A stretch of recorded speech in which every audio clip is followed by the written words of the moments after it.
जय हिंद दोस्तों। 4 जनवरी सन 2012 इंटरनेट पर एक साधारण सी तस्वीर अपलोड होती है। न कोई वायरल वीडियो, न कोई ब्रेकिंग न्यूज और न ही कोई एडवर्टाइजमेंट, बस एक काला बैकग्राउंड और उस पर लिखा हुआ एक message, we are looking for highly intelligent individuals. हम कुछ बेहद बुद्धिमान लोगों की तलाश कर रहे हैं। वैसे तो इंटरनेट पर हर दिन लाखों तस्वीर अपलोड होती है, लेकिन इस तस्वीर में कुछ ऐसा था जिसने कुछ लोगों को रुकने पर मजबूर कर दिया, क्योंकि मैसेज के नीचे एक और लाइन लिखी हुई थी। इस मैसेज के अंदर एक सीक्रेट छुपा हुआ है, उसे ढूंढो और तुम्हें अगला क्लू मिलेगा। और बस यहीं से शुरू हुई इंटरनेट हिस्ट्री की सबसे रहस्यमयी कहानियों में से एक, सिकाड़ा 3301। शुरुआत में लोगों ने इसे मजाक समझा। कुछ ने कहा ये कोई हैकर है जो अटेंशन चाहता है, और कुछ ने कहा ये किसी फोरम का प्रैंक है।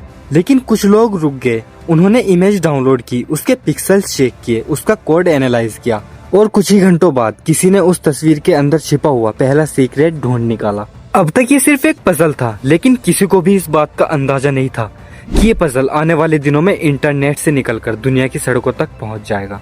इस पजल का पहला क्लू मिला, सॉल्व हुआ, फिर दूसरा मिला, सॉल्व हुआ, फिर तीसरा मिला, और हर क्लू पिछले वाले से ज्यादा मुश्किल थे। अब पजल सोल्व करने वालों में सिर्फ क्यूरियस लोग नहीं थे, प्रोग्रामर्स थे, हैकर्स थे, मैथमेटिशियंस थे, क्रिप्टोग्राफी एक्सपर्ट्स थे। दुनिया भर के इंटेलिजेंट लोग इस पजल को सॉल्व करने में लग चुके थे। लेकिन धीरे धीरे एक अजीब बात सामने आने लगी। ऐसा लग रहा था जैसे कोई पजल नहीं बना रहा, बल्कि किसी खास तरह के लोगों को चुन रहा हो। क्योंकि पजल सॉल्व करने के लिए सिर्फ कोडिंग नहीं, बल्कि मैथमेटिक्स, लॉजिक और प्रॉब्लम सॉल्विंग की भी जरूरत होती थी।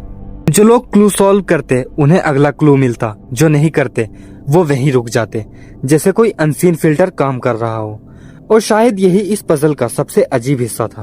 और फिर 3 दिन बाद कुछ ऐसा हुआ जिसने पूरी इंटरनेट कम्युनिटी को हिलाकर रख दिया। एक नया क्लू मिला। लोगों ने सोचा शायद ये कोई दूसरी वेबसाइट होगी, कोई इनक्रिप्टेड फाइल होगी। लेकिन इस बार क्लू इंटरनेट पर नहीं था, बल्कि वो रियल वर्ल्ड में था। अमेरिका की एक सड़क पर एक लैंप पोस्ट पर एक पोस्टर लगा हुआ था। पोस्ट पर एक अजीब सा सिंबल था और नीचे एक QR कोड। पहले लोगों ने सोचा शायद किसी ने मजाक किया है, लेकिन कुछ ही घंटों बाद वैसा ही पोस्टर फ्रांस में मिला, फिर पोलैंड में, फिर रसिया में, फिर जापान में। अब सवाल ये था, अगर ये सिर्फ इंटरनेट पजल था तो दुनिया के अलग अलग देशों में ये पोस्टर्स कौन लगा रहा था और क्यों? यहीं पर पहली बार लोगों को महसूस हुआ कि शायद ये किसी बोरिड प्रोग्रामर का प्रैंक नहीं है। इसके पीछे कोई बेहद ऑर्गेनाइज्ड ग्रुप है, कोई ऐसा ग्रुप जिसके पास रिसोर्सेज भी है, प्लानिंग भी है और पेशेंस भी। लेकिन दोस्तों, असल शौक अभी आना बाकी था, क्योंकि पोस्टर्स के बाद पार्टिसिपेंट्स एक ऐसी किताब तक पहुंचने वाले थे जिसके कुछ पेजेस 13 साल बाद भी अनसॉल्व्ड है। यहाँ तक कि मॉडर्न AI भी उन्हें पूरी तरह डिकोड नहीं कर पाई। और यहीं से सिकाड़ा 3301 एक पजल नहीं, एक मिस्ट्री बन गया। लेकिन दोस्तों, पोस्टर्स तो सिर्फ शुरुआत थे, क्योंकि जिसने भी ये पजल बनाया था वो चाहता था कि सिर्फ क्यूरियस लोग नहीं, बल्कि सबसे ज्यादा डेडिकेटेड लोग आगे बढ़े। इसलिए हर नया क्लू पिछले वाले से ज्यादा मुश्किल होता गया।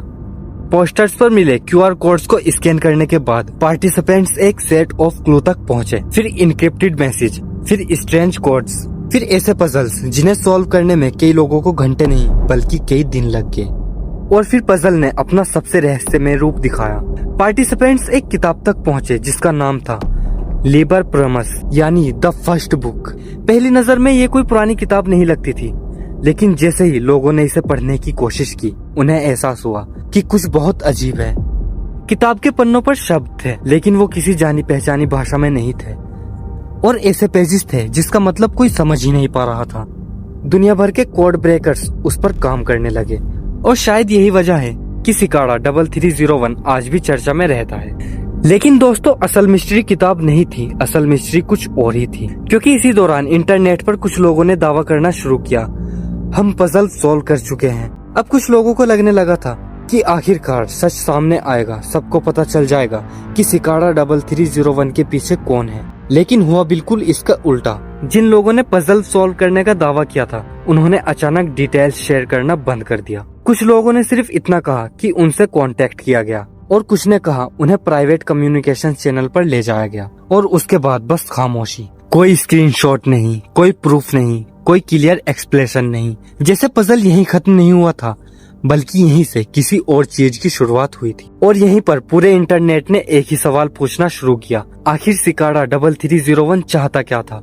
क्या ये सिर्फ एक पजल था या फिर दुनिया के सबसे इंटेलिजेंट लोगों को ढूंढने का तरीका? लेकिन दोस्तों, अब तक एक बात साफ हो चुकी थी, सिकाडा 3301 कोई साधारण इंटरनेट पजल नहीं था, क्योंकि अगर ऐसा होता तो सन 2012 के बाद लोग इसे भूल चुके होते।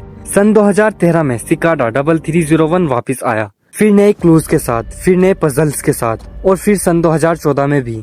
अब ये साफ था कि ये कोई एक बार का एक्सपेरिमेंट नहीं था, ये कोई और ही था जो हर साल लौट रहा था और दुनिया के सबसे इंटेलिजेंट लोगों को चैलेंज दे रहा था। लेकिन सवाल वही था, आखिर क्यों?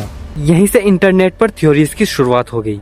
कुछ लोगों ने कहा ये किसी इंटेलिजेंस एजेंसी का रिक्रूटमेंट प्रोग्राम है, क्योंकि पजल में वही लोग आगे बढ़ पा रहे थे जिनके पास पेशेंस, इंटेलिजेंस और टेक्निकल स्किल्स थी। कुछ लोगों ने कहा ये हैकर्स का कोई सीक्रेट ग्रुप है जो अपने लिए नए मेंबर्स ढूंढ रहा है। और कुछ लोगों का मानना था कि सिकाडा 3301 प्राइवेसी और फ्रीडम को प्रमोट करने वाली कोई अंडरग्राउंड ऑर्गेनाइजेशन थी। सुनने में ये सारी थ्योरीज काफी इंटरेस्टिंग थी, लेकिन प्रॉब्लम एक थी, आज तक इनमें से किसी थ्योरी का कोई पक्का सबूत नहीं मिला। यानी 13 साल बाद भी हम सिर्फ अंदाजा लगा सकते हैं, लेकिन सच नहीं जानते। और शायद यही इस कहानी का सबसे अजीब हिस्सा है, क्योंकि इंटरनेट पर लगभग हर मिस्ट्री का कोई ना कोई आंसर मिल जाता है, लेकिन सिकाडा 3301 उन गिने चुने रहस्यों में से है जो आज तक भी अधूरा है। लिबर प्रीमिस आज भी पूरी तरह सॉल्व नहीं हुई, पजल बनाने वाला आज भी अननोन है, विनर्स के साथ क्या हुआ ये आज भी अनक्लियर है, और सबसे बड़ा सवाल आज भी वही है, अगर किसी को सिर्फ पजल बनाना था तो उसे इतना कॉम्प्लेक्स क्यों बनाया? और अगर सिर्फ उसे इंटेलिजेंट लोग ढूंढने थे तो उन्हें ढूंढने के बाद क्या? शायद ये सब हम कभी नहीं जान पाएंगे, लेकिन एक बात तय है, 4 जनवरी सन 2012 को अपलोड हुई एक साधारण सी इमेज इंटरनेट हिस्ट्री की सबसे बड़ी मिस्टीरियस में बदल गई। और आज भी दुनिया भर के लोग उसी सवाल का जवाब ढूंढ रहे हैं, आखिर सिकाडा 3301 के पीछे कौन था? और शायद यही वो सवाल है जो इस कहानी को इतना खास बनाता है, क्योंकि कुछ रहस्य ऐसे होते हैं जिन्हें सॉल्व करने से ज्यादा उन्हें समझने की कोशिश करना दिलचस्प होता है। अगर वीडियो पसंद आया हो तो वीडियो को लाइक कीजिए, और ऐसे ही डीप रिसर्च, मिस्ट्री और ट्रूथ बेस्ड डॉक्यूमेंट्रीज के लिए शैडो एंड आइडिया को सब्सक्राइब करना मत भूलिए।